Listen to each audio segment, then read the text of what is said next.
All right, everybody, welcome to BO Boys for Thursday, August 15th. Fuck it, it's a raw feed. We're doing it live. I'm Clayton. Yeah, I'm Pat, and I'm here for now. This is big episode for me, Clayton. I got my one foot out the door Yep. right now. Summer vacation time coming up, but I'm not quite there yet. I'm gone, but physically I'm still here on the weekend preview episode. And we've got what I would say, but I think you're going to disagree, is a pretty big movie opening this weekend and fairly late in the summer. So I feel like it's a good sign for the box office that we got a biggie opening here on August 16th. Mm-hmm. So Clayton, what is your relationship personally? We'll get personal right now. What is your personal relationship with the Alien franchise? Are you an Alien guy? No, I'm firmly in the who gives a S, who gives an F when it comes to Alien. Frankly, I've seen most of these movies, I would say, and I've been unmoved by nearly all of them. I mean, obviously the original and the sequel with Cameron, you got to respect Cameron. Mm-hmm. But that's not a movie I pull off my DVD shelf very often, if I'm to be Okay. honest. The first Okay. one I never rewatch. The third It's one, not a Euro trip for you. no, not a Euro trip, not a sex drive for sure. Right. But the third one, of course, is Fincher. I read the adaptation as a young child when I was in my I'll read the adaptation, not see the movie because I'm literary Wow. phase that I had. Wow. And anything after that has sort of been a big shrug. Okay. And frankly, not to interrupt, I'm sorry, but I did Yeah, interrupt. And you actually, got it. I'm not sorry to interrupt. No, you're not. Alien Covenant was one of the only movies as an adult I walked out on. Mhm.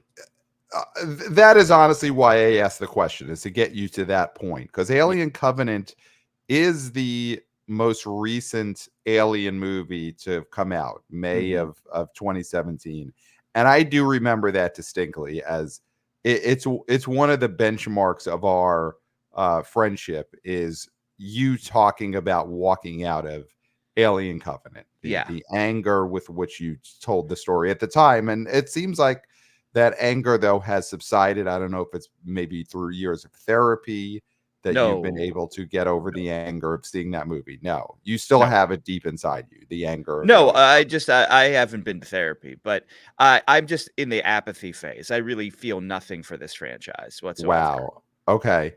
Yeah, it's a franchise that has definitely changed in the now. My God, this is 45 years of Alien. The first Wow. movie came out in the 70s. Mm-hmm. Alien is a 70s franchise. Yeah. You know, it's a franchise that started when disco was king. Mm-hmm. Alien came out within, I think, a year of Saturday Night Fever. Mm-hmm. Could you imagine if right now, opening at the box office was our ninth Saturday Night Fever film? Yeah, I mean, is it a better world? If we were getting Saturday Night Fever Covenant this weekend, August 16th, or wouldn't he be Romulus? I mean, it would be Romulus. Yes, right. If we were getting Saturday Night Fever Romulus, because you walked out of Saturday Night Fever Covenant. Yeah. I didn't have time for that. If we were getting Fede Alvarez's Saturday Night Fever Romulus this weekend, would that be bigger? No, I don't think so, but I would be more interested to see it. Honestly. Yeah. Like just the combination of talent and IP in that feels fresher to me.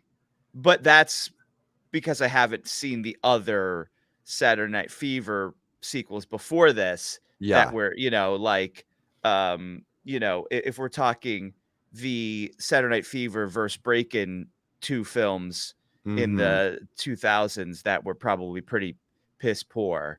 Yeah. I think those would have SNF v Breakin'. Yeah. Whoever dances, we lose. Yeah. That probably would have sort of sucked a lot of my goodwill out. Yeah. I mean, it all comes down to the very first sequel, because Aliens, directed by Mhm. James Cameron, big hit, critical success. Staying Alive, uh, the sequel to Saturday Night Fever, just it didn't click. Yeah. You know, we're in a different universe if James Cameron had chosen to direct Staying Alive instead of Aliens. Well, Right he now, we'd be getting our ninth Saturday Night Fever film. yeah, it shouldn't have been it should have been called I'm Staying Alive, it should have been called Saturday Night Fevers, and Yeah. then we would have had Yes. this run, and we didn't, so We didn't. Yeah. Yeah. it just took an S. So instead, we got what is the ninth Alien film. And it definitely is a franchise that's morphed over the years, because my first memory of the Alien franchise in real time, I mean, the Alien 3 came out in 92, and I was certainly going to and watching movies in 92, but I can't say that I really remember the release of Alien 3 in Mhm. 1992. You know, that movie, it opens at 23 million, May 92. Uh, really underperformed, only made 54 million. I can't say I really, in real time, was very aware of Alien 3 opening, but I distinctly do remember a few years later, 97, Alien Resurrection opening around Thanksgiving time in 1997. And those first four films, they were all Sigourney Weaver vehicles. Mhm. You know, and that's the big shift this franchise made after the fourth one, after Resurrection, is the first four movies were the character was an IP. Ripley was a huge character. She was a John McClane level, just star character played by a star actress. And then the five movies after that, it's been no Ripley, the humans don't matter, and the alien itself is the star. Mhm. And you know, what do you think of that change in the franchise? Do you think the alien taking over as the star for Sigourney Weaver is a positive move? Or would you be more interested if Ripley was back, if Sigourney No. Weaver was starring this movie? No, that N doesn't matter to you. no, no, that is the mistake. That is the mistake that these franchises make. Okay. That it has I mean, Alien, okay, after Alien Resurrection, and then you did the 2 sort of cheapies, right? The AVP, Alien vs. Predator, Yes. Alien vs. Predator Requiem. Those were cheapies. Yeah. The you know, those coulda killed the franchise, and somehow they came back with Prometheus, Yep. which was a huge smash, shockingly a smash. I can't that's Giant the one I smash. can't tell you why it was successful in any way, shape, or form, Yeah. because it was Open a to 51 million. ponderous, boring film, that is $402 million worldwide, 126 domestic. Yep. So who knows what was Huge in the hit. drinking water back in 2012. But once you had Prometheus, you don't need to go back to Ripley, right? I mean, Right.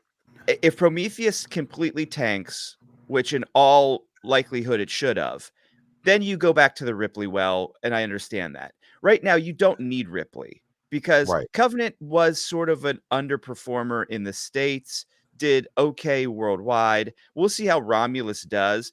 If Romulus can do sort of a Scream situation where it is does not Prometheus numbers, but does something akin to like let's see. I mean, if it does domestically over 100, then you don't need to go back to the requel well or oh, we need to go back to Ripley. Like I think the fact that the alien now is the IP is positive because it's refillable in a Right. way that Right. having a woman of a certain age or a man of a certain age Right. in your role and the only reason people want to see it is bad. Right. Right. Yeah. This is a pivot that I'm sure the producers of Indiana Jones wish they could have made at some point, was do Indiana Jones movies without Indiana Jones. Make it You know? about the rolling rock, the rolling boulder. Yep.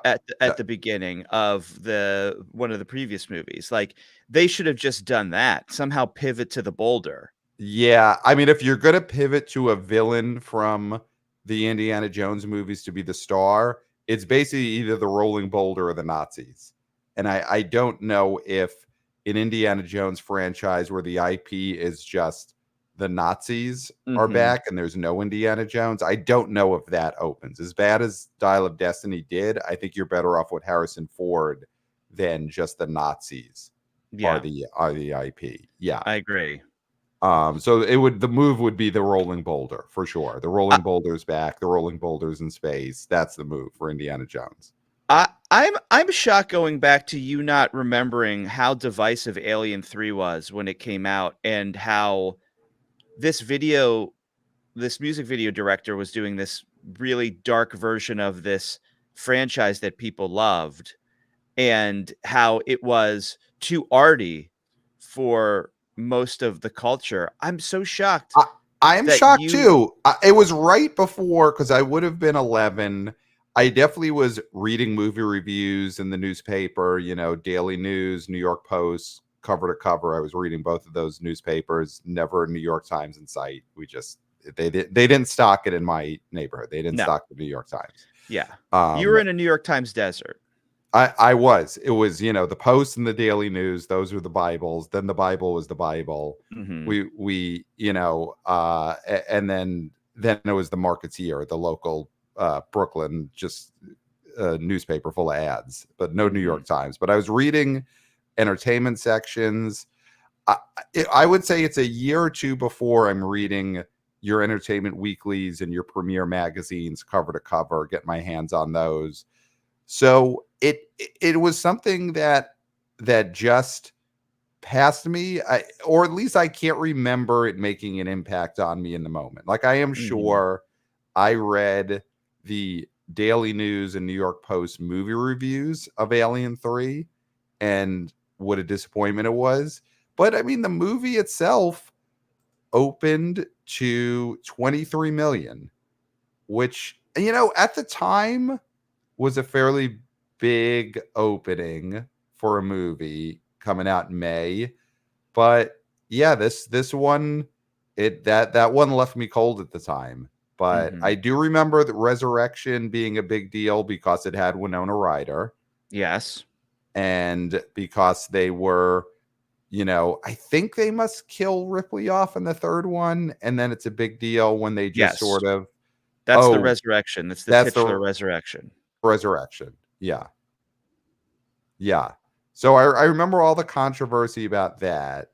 And I definitely do remember the buzz around that is the franchise is dead after Resurrection. That Mhm. is that is the big thing, is like you said, Resurrection seemed like it was the end of the franchise. You had the AVP cheapies. And then I think the big deal with Prometheus is just that Ridley Scott was directing one of these. Mhm. That was sort of the big change for the franchise, is that Ridley Scott directed Prometheus. And it had Charlize Theron and So Michael Fassbender. right, right, right. And it also wasn't an alien movie up front. That's the other thing that we take for granted now, is Prometheus was promoted sneakily as a standalone new movie, and then you realize that it's actually an alien movie in the movie itself. Mhm. Yeah. So it's one of the movies that actually, the benefit was it wasn't promoted as being a franchise movie up front. Yeah. So, what is your Um, thoughts on this? Because I'm looking at Fede Alvarez, because he's sort of the reason to see yep. this movie. Because I don't think that there's much love for Alien as Yes. a franchise. Yeah, I do think he's a value add here, because I think for the people that would be into this type of movie, he is he is someone whose movies people have generally liked a lot. Um, his big one is what, the Evil Dead remake Oh, that it's Don't happened Breathe. in what, 2013, 11 years ago. And Don't Breathe, uh, and Don't Breathe 2, of course, where the killer from Don't Breathe is now the hero. And Mhm. then yeah, so it really is Evil Dead and Don't Breathe are the big ones. And then he kind of needs this to be a hit because he's kind of been in a dry spell. Don't Breathe was not a success. He directed a Well, girl Don't in Breathe 2, the you mean, Pat. I'm sorry, Don't Breathe too. Don't Breathe was a hit. Don't Breathe was a big hit. Like Yeah. his back to back of the Evil Dead remake and Don't Breathe. He's super hot at that point. And then since then, he directed a Girl in the Dragon Tattoo remake that did not do well, and he directed Don't Breathe 2, which did not do well. So he could use this hit for sure. Mhm. Yeah, and that's the thing is like he's going to be, I feel like, the reason that people go see this because let's see 2017, I guess that is a while ago, like 7 years since the last Alien movie, and you're either into aliens or not, Right. right? And I don't, that's one of those things with the young people. I just don't, I don't know if they have any love at all for these face huggers and Right. these Right. slobbering, acid spewing, phallic creatures. I They are mean, phallic. Yeah, they're very have the phallic. have the have the have the Quiet Place sound ghouls replace these aliens Oh, as the wow. gross ghouls of choice. Wow. You know what? That is such an interesting point. Because both or all of the Quiet Place movies have come out since the last time we got an Alien movie. It's since Covenant we've had 3 Quiet Place movies. They're very similar. They're very similar creatures, and are the sound ghouls just a lot more modern Mhm. than the aliens from Alien? Yeah. I mean, you definitely identify with the sound ghouls way more than you ever have with the aliens.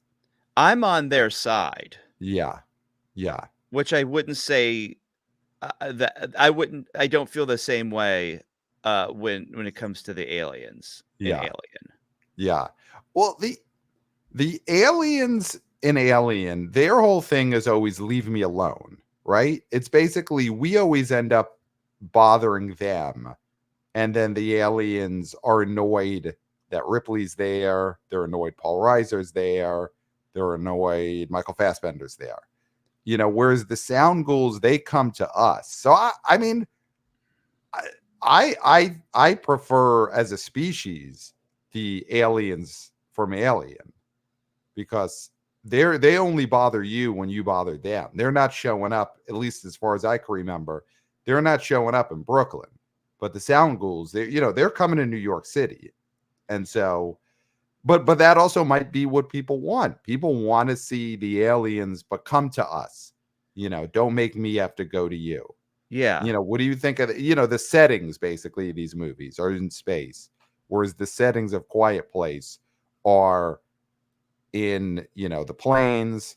They're in the stacks. The last one was in the city. So what do you think about that difference? Oh, 100% this should be in New York City. There should be an Alien movie in New York City. And I know, listen, I'm not well versed in the AVP versus Alien universe, so I know that I think those they ended up in the stacks or something. Yeah, yeah. I don't look at them as canon at all. So my thing with the Alien is the problem that you stated is that they are in space and these movies take place in space. And I Right. personally, as a film goer, like I'm not a critic, but Huh. as somebody who goes to see movies and plunks down their hard-earned money, Right. I don't care about space. I find space to be Mm, boring. I think space movies are stupid. And so that is one of the stumbling blocks for me when it comes to the Alien movies is they predominantly take place either on other planets or in space. Something that I am completely just apathetic to. Yeah. It's what ruined the Cloverfield franchise for us. Yes, First yes, Cloverfield, New York City. yeah, Great. yeah. Great. Started at a hipster party. We're seeing the Brooklyn Bridge. We're going to Central Park. Great. Great, great, great. Second movie takes place in the stacks. Plain Yep. Billy representation. Mm-hmm. Second Cloverfield. Great. Love it. Then Netflix is like, hey, Super Bowl's over. Brand new Cloverfield movie on Netflix. Back at a time when we didn't yet know how bad Netflix was at making mainstream movies. Mm-hmm. And Mm-hmm. we were all like, great, big game is over. Now I could switch over, put on a Cloverfield movie, and it was in space, and it was a disaster. Yes. Yeah. Yeah. So I think that's a major issue, at least for me. And I don't think that I'm in any way unique in that. I do think there are people who stay away from alien movies because they're like, I don't care about space. Right, right. Well, back to Fede Alvarez, I think a big draw for this movie is how gory and bloody and gonzo audiences assume it's going to be Uh based huh. on his work. Yeah. His Evil Dead, which of course holds not even a tenth of to the candle of the Sam Raimi movies, but his remake, it gave you the blood, it gave you, the gore and all that. And Don't Breathe, it had its moments for The sure. baster. Just say it. The It baster. had the turkey baster. He went from the tree in an Evil Dead remake and he went to the turkey baster. And so people expect that from this Alien movie. Mm-hmm. So, late August, school's still out, but, kids are starting to buy their pencil cases and their notebooks. Do you think this is the type of movie that's going to work right now? Is just a total gonzo gore fest in the Alien franchise? Is the Yeah. I mean, gore a draw? I think the positives about the marketing here is that they've really placed it in the genre of horror Yeah. with Fetty, with Yep. just the marketing. This is a horror movie, Mm-hmm. and we know how horror does. Horror always wins. Hashtag horror Mm-hmm. lifestyle. Yep. So I think that that is really what's going to draw people. And with the walk-up business we've been seeing, the Latino Hispanic community and their love of all films, but a true love for like horror, I think is going to put this in a category higher than it would have been if you're just like aliens are back. Mm-hmm. Yes. I think that the franchise has at least been smart in, you know, doing the okay. We had Cameron, and now we had Fincher, which didn't work out, but Fincher ended up being a big time director. And then you got Ridley. Now you have Fetty. Like to have the different directors take their take on this is smart, but it is scattershot. You never know who's Yes. going to hit, who's not. But I do think with how much people enjoy horror, and again, we had Long Legs. Horror was sort of in a lull, but I think the fact that this is going to be a gore fest is going to interest people for sure. Yeah, and I think that's where, whether young people care about the franchise or not, whether young people have moved on to the Sound Ghouls as their alien of choice, that is going to be what gets the young people to go this weekend. Is that this is a new big budget horror movie that's going to deliver the gore. It's going to give dates a reason to, scrunch together in the dark. Yep. And I think that's what makes, and you know what? It's still summer. We're still Hmm. clinging to the last couple of weeks of summer.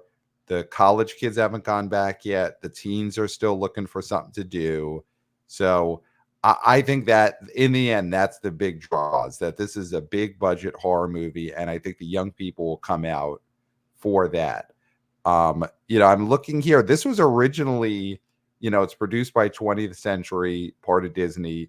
it was originally made with Hulu in mind. This was Mm. at first going to be a streamer, and then they pivoted because they liked what was going on. Apparently, that's the word that the studio puts out. But no matter what, so glad this is not just dropping on Hulu on Yeah. Friday, Yeah, I because mean, it's I yeah, Predator suffered from having Prey drop on Hulu, yeah, and I think the buzz from that film and the fact that if that would have came out in theaters, it could have made a little bit of money and then gone on Hulu, and yeah, you know what I mean? been The same bigger, amount of yeah, people would have watched it. yeah, I think that they are smart to do that. I mean, we're seeing this, right? I mean, we're seeing these movies get saved from streaming, mm-hmm, and they shouldn't ever be aimed at streaming. Like, I mean, that's the big problem, is that they were ever aimed at streaming. But we're seeing they're going to be doing this. They're going to say, hey, this movie is going to do just as well on Hulu after a theatrical run as it would have if it was just on streaming. And we get that extra money plus the extra advertising of the fact mm-hmm. that this movie was number one, which it most likely will be. Right, right.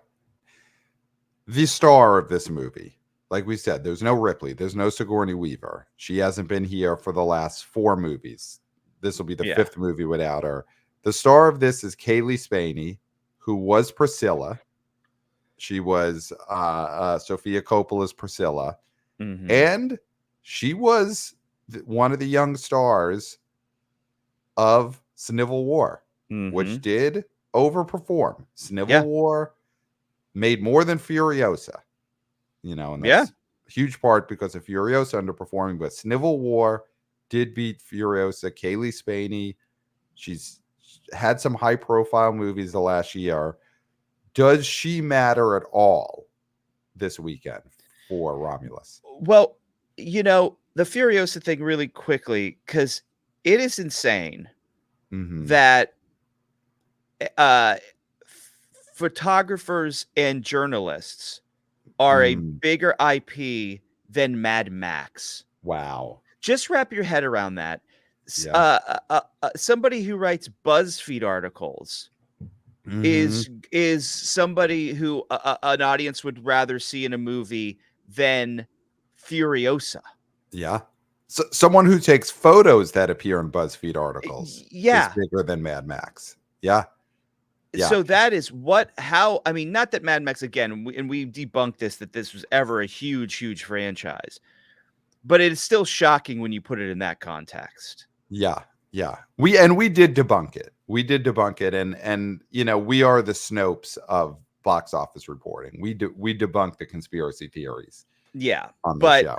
but And start new ones, of course, because you got to keep this. Everyone you debunk, you've got to start a new one. oh yeah, you got to keep the Keep the urban balance. myth, a cycle churning.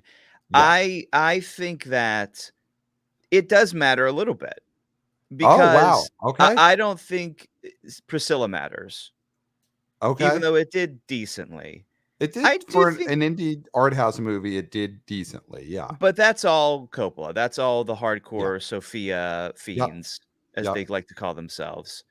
Um, I think that this young lady, a lot of people saw in that movie, and it could drive younger audiences, because I Mm-hmm. think Civil War did very well with a younger audience, Yep. and they might think, "Oh, okay, I want to see this young lady in another context."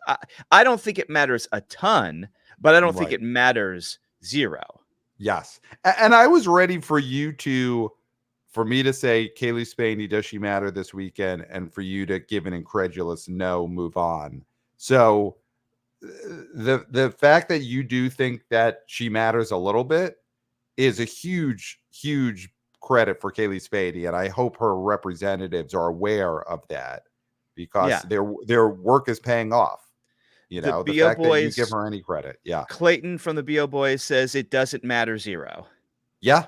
Oh, you put that in a PowerPoint presentation on Kaylee Spaney when you're trying to get her, the lead in a Jurassic Park movie, or whatever it is they're trying to do next. Have Yeah. her be, Lady Incredible or something in a Marvel movie. I don't know. whatever the characters are. Vampirilla or Lady Death or some comic book thing that they want to try and do. Yeah. So yeah, these alien movies haven't made a new star other than Sigourney Weaver. If you look at this franchise, 8 movies have come out.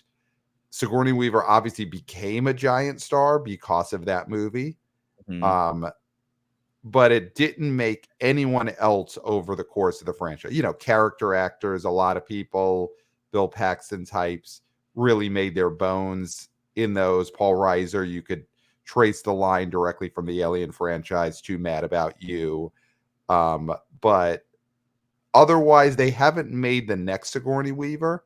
Mm-hmm. They haven't made the next female action star. I don't think this is really poised to do that for her in the marketing. You're not seeing her be featured as, hey, this is your new Ripley. Mm-hmm. But it never hurts. If this movie opens to 30 or 40 million, it never hurts to have that on your resume. No, not at all. Not at all. What is your thought on her? Do you think she matters? I do think it's hard to say she matters. The only thing that's going to matter for people going is that it's an alien movie, and even more so, it is a big budget horror movie. Yes. I do think that you're better off with her rather than someone who has had nothing that people are aware of in the last year. Mm-hmm. It gives her, I think she matters in that at least she's got something to talk about on whatever press she's doing.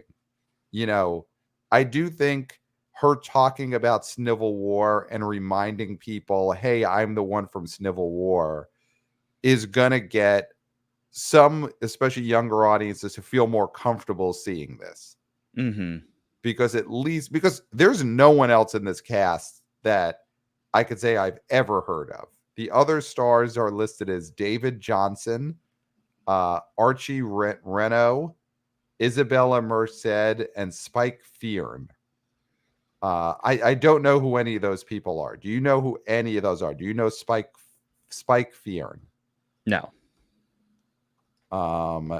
He was in the ITVX teen drama Tell Me Everything. That's Nope. Spike Fearn. So it seems like UK TV actors are the rest of this cast. Yeah. Isabel Merced, she was in the romantic drama Turtles All the Way Down. Has that come out yet? I don't think that's come out yet. The John Green book.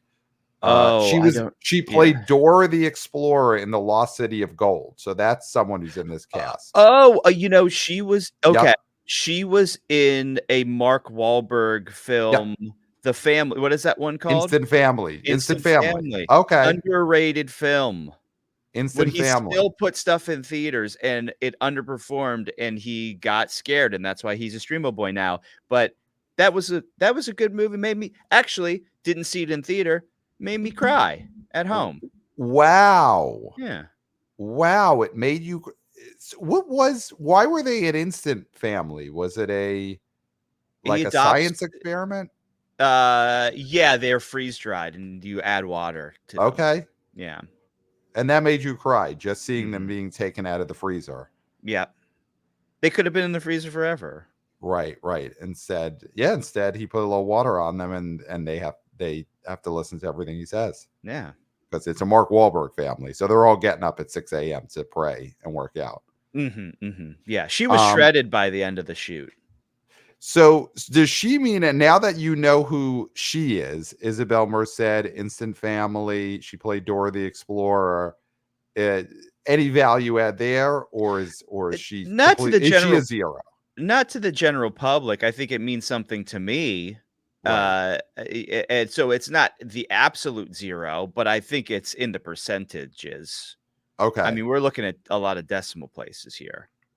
But you would say cast member Spike Fearn, absolute zero. Absolute zero. Absolute zero. Not counting friends and family. Friends and family do not count in the count of people interested in a film because of a star. Right. Or I mean, Spike Fearn is probably comping tickets for them. I'm sure the Mhm. studio gives Spike Fearn, you got 10 tickets, distribute them anywhere in the world, and that Mhm. probably covers his parents, a His cousin that he still siblings. stays in touch with, his Yeah. siblings. Yeah. Yeah. So Yeah. so free tickets don't count. So Spike Fearn, absolute zero at the Absolute box office. 0. Is he? We're not saying he's an absolute zero as a person. We don't know. No. He could be a great guy. He could be a monster. We don't know. Mhm. Yeah. Um, yeah, I think Kaylee Spaney brings a little awareness for young people to this movie. It gives them a little comfort level. But I think the bigger thing is more for her, what she could get out of this being a hit. Yeah, I mean, a run of Priscilla, like being in a Sofia Coppola movie, is Mhm. always a feather in your cap. Sniffle War being what it was. This movie is a number one movie. Like, she would have 2 back-to-back number one movies in Right, right, 2024. That means something. I mean, it right. means something to us for darn sure. It's definitely a good run for a team that's trying to build a star. Mhm. And I'm looking to see what she's got coming up next. The only thing I'm seeing on her filmography is okay. So she's in Knives Out 3 Mhm. as her next thing, which those movies are big casts, a lot of people, but everyone usually the first two movies, everyone in the cast pops. Yeah. He gives people some business to do. So this is a good it's a good run she's on. Smart moves, Snivel War, a big horror franchise, a Knives Out movie where she'll get to play some kind of wacky character. Um, yeah, it's how you built a star in the '90s, obviously, minus getting her in a rom com that works. Yeah, this Wake Up Dead Man feels to me like the lowest wattage of all the casts. Maybe Josh Uh, O'Connor, Glenn Close, Josh Brolin, Mila Kunis, Jeremy Renner, Kerry Washington, Kaylee, Thomas Thomas Hayden Hayden Church. Church. Well, I mean, Glenn Close, you got to have her character be self aware about not winning the Oscar. And I think he'll do it. I think that'll be what you play around with Glenn Close. And she was Mama, who is in the news. I mean, Right, tangentially. right, right. I mean, we don't get political on this show, No, but no. do you think that a there's a certain convention coming up? Do they bring out Glenn Close as Mama to disavow her grandson in character on stage? Is that something that happens at a certain convention? And does Glenn Close do it? Does she go up in character, disavow her grandson, say I that he's think not a good Terminator, not a neutral Terminator, he is a bad Terminator? Do they do exactly. they do that? Yes. Yeah, I mean, I think that is something that they do. Hmm. I think it's something that they do. Yeah. Yeah. And I think if she looks at that as something that could get her closer to getting an Oscar, she'll do it. Mhm. She'll do Mhm. it. If she's Yeah. like, you know what, this will get me, Wake Up Dead Man. I'm going for supporting actress. I'm trying to get votes together for that.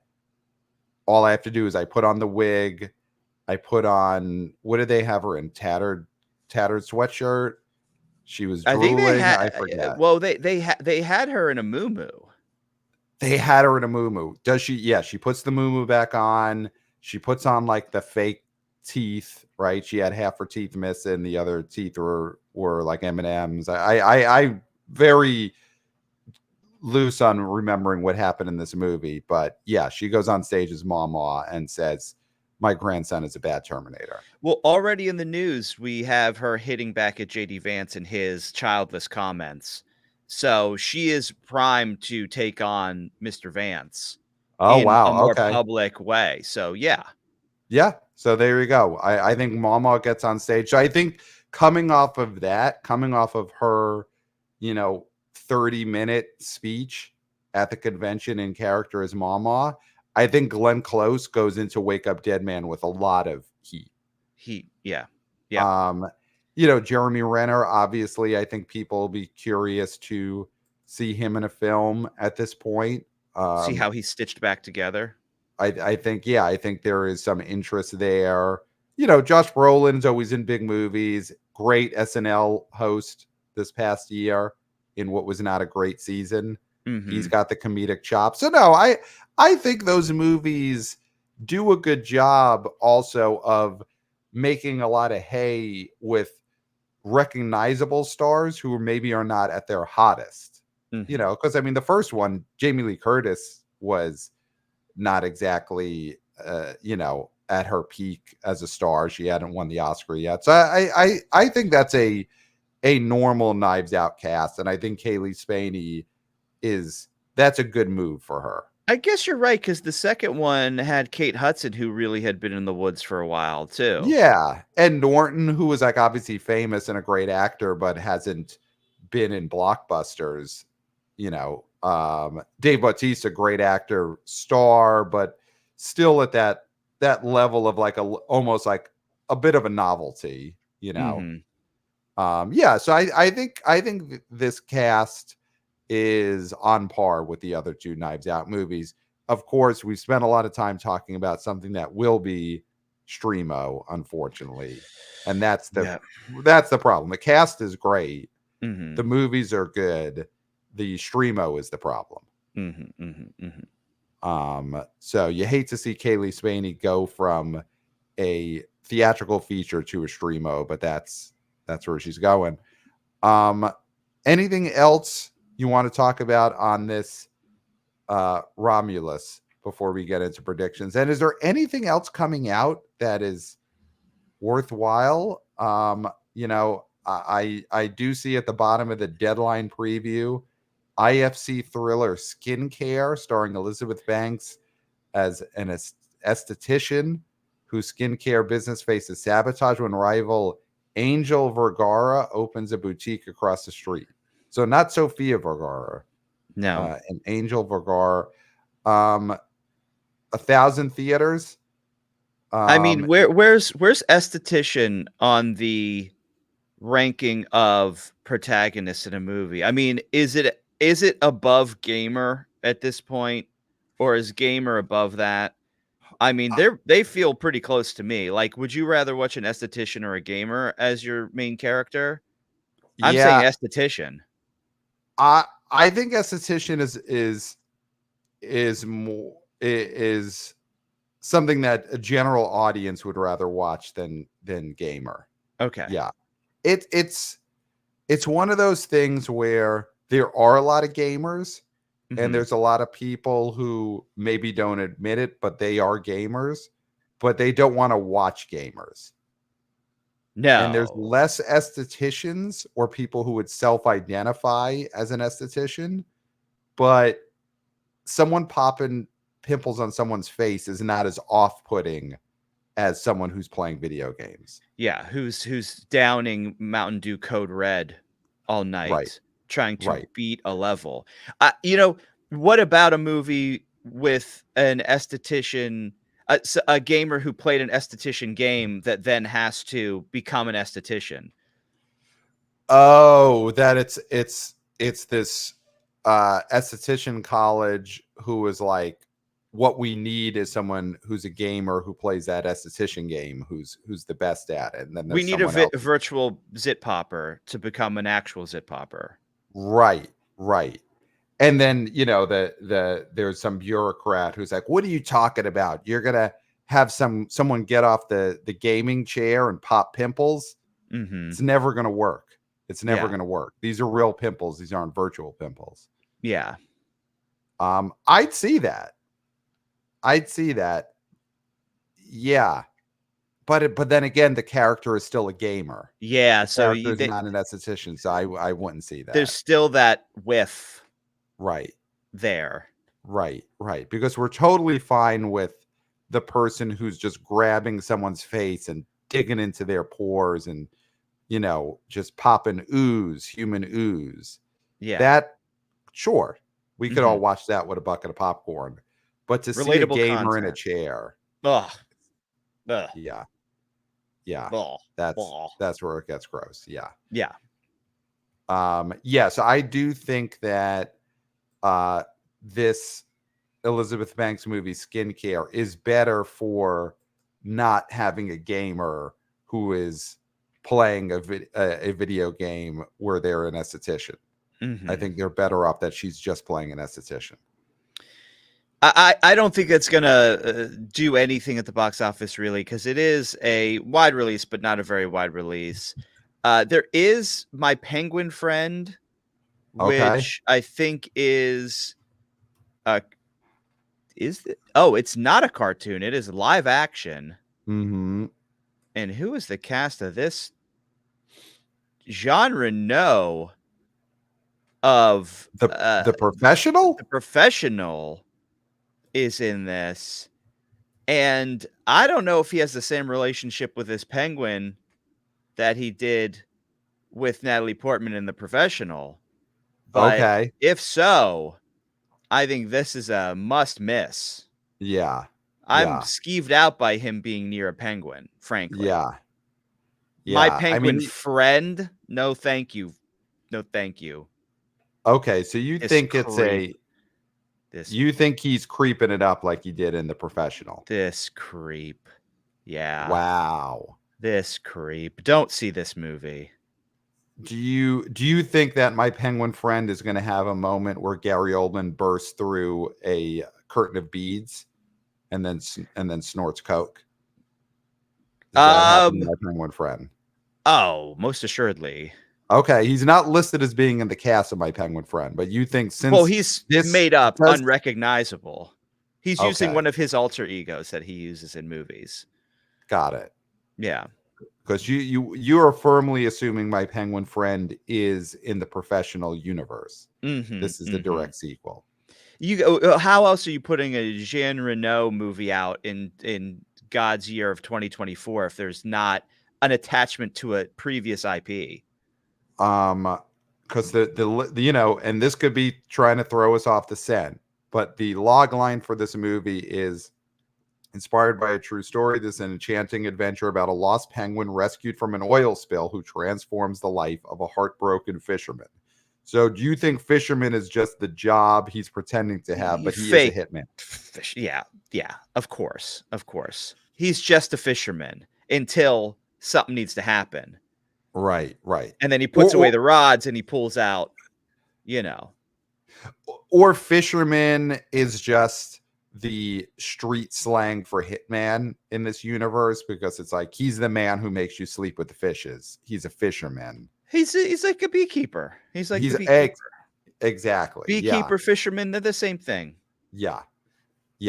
So the real question is, in this Jean Reno movie, My Penguin Friend, is his penguin someone he attempts to form a romantic relationship with, or is this his partner in that the penguins are going to be also killing people? To him, does it matter? Right. I mean, that's the sickness. Sicko, yeah, that's the sickness here. Well, you said if this is not a Professional sequel, why would there be a movie starring Jean Reno in 2024? And here's where I'm going with this, because I'm going there. He's still a star overseas. He's still a star. Do you know Europe. This for a fact? Are you looking at his numbers? I'm not looking at the numbers, but here's Are you looking at the euros that he brings in? I'm looking at the euros that, I have had to get, because that's going to be my currency for the next week and a half or so. I'm off to the UK. He's a star to you now. Now you're respecting him. Do you have more affinity for him than Tom Cruise at the moment, because you're going across the pond? I would say halfway through my flight, it changes. It's like once you're halfway across the ocean, you go from Tom Cruise to Gerard Depardieu. So halfway through this flight, the number one star for me is no longer Leo or Tom Cruise. It's Gerard Depardieu. So you're like, that happens halfway through your flight. You're thinking, like, when you're in America, you're thinking, wow, Tom Cruise touched the Hollywood sign. Nobody else is allowed to do that. That's great. Halfway through, you're like, how the F did they let this imperialistic American touch the Hollywood sign? It should have been Gerard Depardieu, able to rub his tushy on it. Well, my halfway through the flight, my thought is, who cares about the Hollywood sign? Oh Let God! let that scum American touch it all he wants. Wow! All I care about is Gerard Depardieu, uh, uh, just hanging out on top of the Eiffel Tower. Wow! That's all that matters to me. Is Gerard Depardieu touched the Eiffel Tower? A true betrayal of everything that we stand for as the BO boys. Oh yeah, well, it's gonna happen. It's gonna happen halfway through this flight that the biggest stars in the world for me are Gerard Depardieu and Jean Reno. Wow! And yeah, because I'm halfway out the door. I'm on my way. Oh, anybody who listened And to this episode can tell. oh yeah, no, I was fully checked out. I was Mhm. fully checked out. I mean, I by mean, it's the still time we great start radio. talking about, Listen, I will say in yeah, your defense, the you checked out is way better than the bulk of podcasts that are released oh, of course, every no, single day. yeah, I mean, even me at 40%, you're getting more than you're getting out of Imus. Mm-hmm. Mm-hmm. Yeah. Yeah. Or, a Pat on his way to Europe, not caring about what he's doing, better at Mancow for sure. Yes. And Yes. I'll Yeah. say it because, want to go to war, go to war. Let's do it. Come Let's do it. on. So yeah, I'm on my way out the door after we do these predictions. And then it'll be an episode or two of, Clayton running the ship here. And Mm-hmm. I'm excited to, while I'm walking through the streets with a baguette, I'm very excited to get to listen to this show. Mm-hmm. The greatest joy anyone could have is just listening to the BO boys, not knowing what's coming. So I'm excited for that, Yeah. and to see what kind of nonsense you put together. So, do you want to do numbers here? Let's do some numbers. Let's do a top 5 prediction. I'll let you go first Okay. because I'm that kind of guy. So that means if I go first, I could basically just leave right afterwards. Like, If you wanted do I to. have to listen to your top 5? Well, you were saying that you wanted to listen to a whole episode of me talking. So if you can't I even know. get through my top 5, then we're in trouble here. I know. I might be walking that back already, to be honest. Yeah.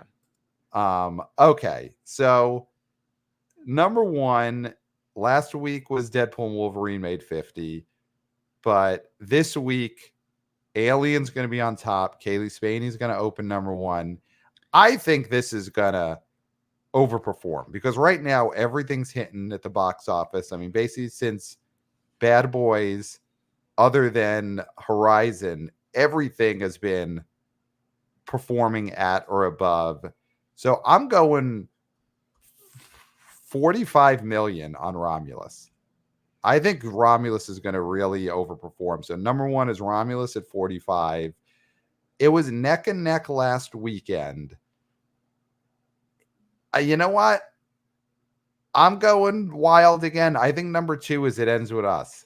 We haven't Over talked about this Deadpool. over Deadpool. We haven't talked about this movie at all.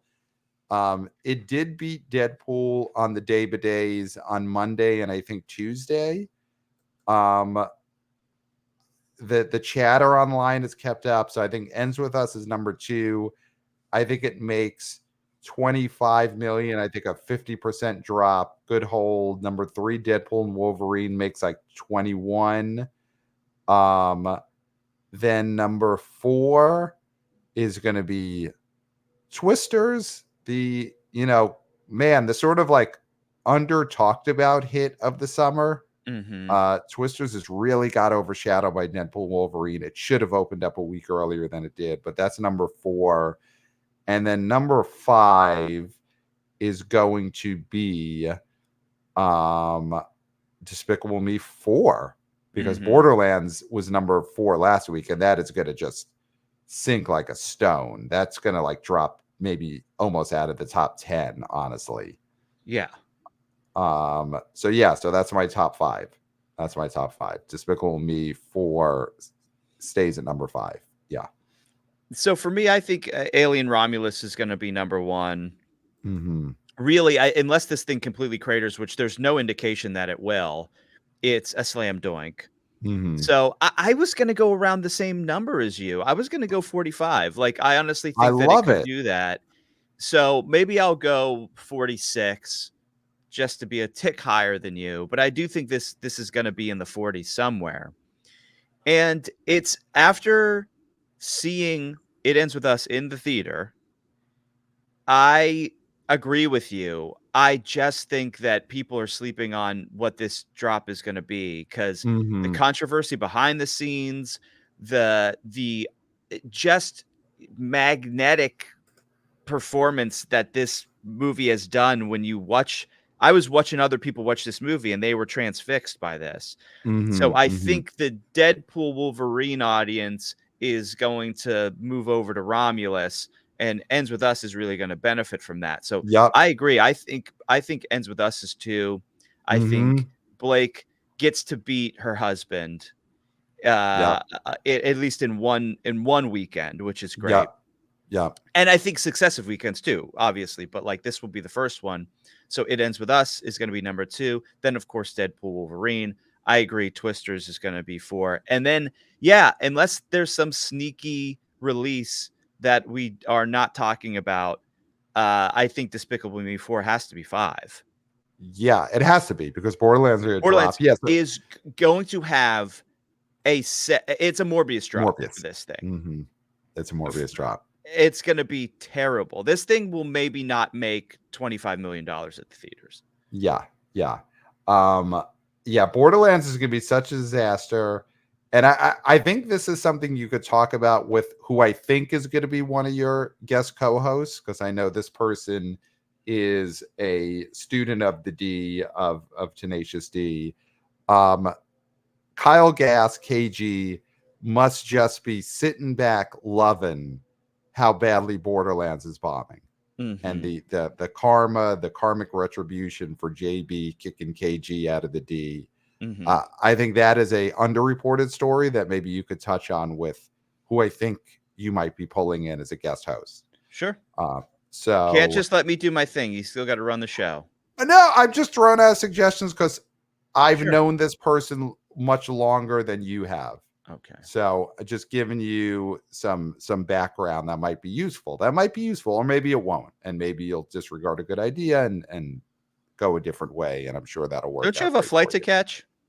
Well, I have a flight to catch. I'm going to the UK, but Clayton, during this show, we got an email where the subject says from the UK. From the UK, smiley face. So we got a UK email. They know I'm coming, and they're so excited. And this wannabe person said, just want to say Jackman is more Franco than Reynolds, but he is only 5% Franco. Okay. So there you go. That backs me up It because does. it backs me up. So I got one. And Who was that anything from? from they didn't give their name in the email, so Okay. I won't use the email address to put a name on them. Okay. If you Okay. don't sign your name, then we don't say a name. Yeah. But this UK emailer, this fan, sided with me, and I think any opinion from overseas, I've always said, should count more than an American opinion.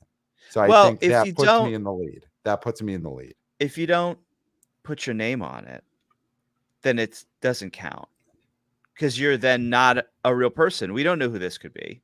Different traditions, in Europe, in overseas, you don't necessarily have to put your name on it. You don't have Put to your put your name name. on it. You don't have to put your name on it. It's I know different people are going to be traditions you won't confused. understand. People are going to be confused thinking this is the beginning of an episode of More Stories if we keep saying put your name on it. But you got to put your name on it. Speaking of, that's someone who, if they want to get to a radio war, let's get into a radio war. More Stories. Let's do it. Toe to toe. Toe to toe with Toe Jay to toe. Moore.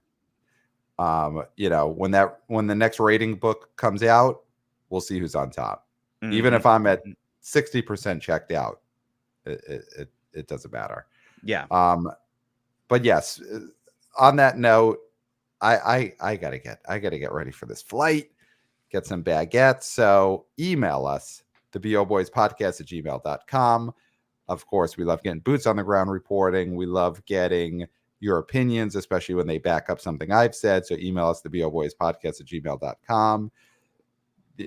Follow us on social media at theboboyspod on TikTok and on Twitter X. Wannabe senior intern Christopher killing it with the vertical clips. I mean, Clayton, sometimes I'll send you one of these clips to just say, you got to see this. It's something we said 2 days ago, but you got to relive it in vertical clip form. It's just so good. So good. So great job, Christopher, on the vertical clips at the BO Boys Pod. Of course, we are YouTubers. Hey, guys. Hey, guys. So watch the show on YouTube, subscribe to the channel. If you haven't already, you're only getting half the story. If you only listen to the podcast feed, you are not seeing Clayton right now in his neckerchief, in his dark shades, the hat, the whole deal. He's got it. You got to watch the YouTube channel to see all that. 5 stars on Apple Podcasts. Live show ticket links are in the show notes. Of course, we got people out there. We've been getting some missions already, Clayton. People have been sending in their footage for the big live show video that's going to feature the fans. Gotten a couple already. My God, this is going to be amazing. I mean, the people are not disappointing. So if you haven't already, send in your submission. If you still want to be part of it, email this second and I'll send you the instructions. Otherwise, the people who are a part of it, get your submissions in the next week or so, or your footage in. It'll be in the video. And then, yeah, I mean, any other business, 5 stars on Apple Podcasts. If you're man cow and you want to get into the war, let's get to the war. Let's go at it. We're going to take on the Bubba Army. Yeah. Oh, yeah. Yeah, they're no match for the wannabe boys, wannabe girls, wannabe people. Yeah, and Clayton, I got nothing left to say. Pat, you've said it all. Maybe too much. So there's nothing left to say. All right. Well, then I'm out of here. I gotta catch a flight. Except for until next time. We'll smell you at the box office.